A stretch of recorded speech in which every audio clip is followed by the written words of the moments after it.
Moi, je ne crois pas. Elle se permet de ne pas y croire quand même. Oui, je me réserve, je reste très réservée là-dessus. Monsieur Bruckner disait tout à l'heure que 80% des Irakiens demandaient, d'une certaine façon, à ce que la France vienne. Pourquoi regretter que la France ne soit pas venue? Moi, je trouve que c'est une excellente chose. Parce qu'effectivement, la France aurait peut-être pu, à un moment donné, apporter cette dose de modération, cette morale qui manque un peu à tout ce scénario hollywoodien auquel nous assistons en Irak. Oui, de ce point de vue, peut-être que la présence de la France aurait pu faire que les choses soient moins difficiles aujourd'hui.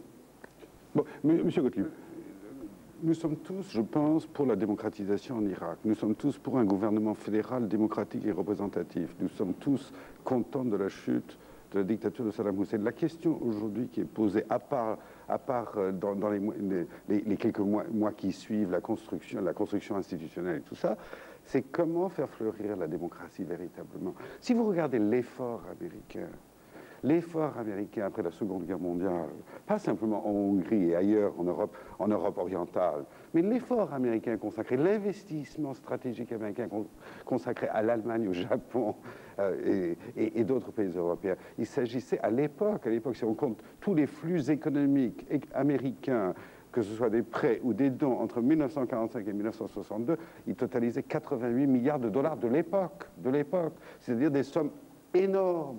Pour réussir une politique de démocratisation, il faut une construction institutionnelle, il faut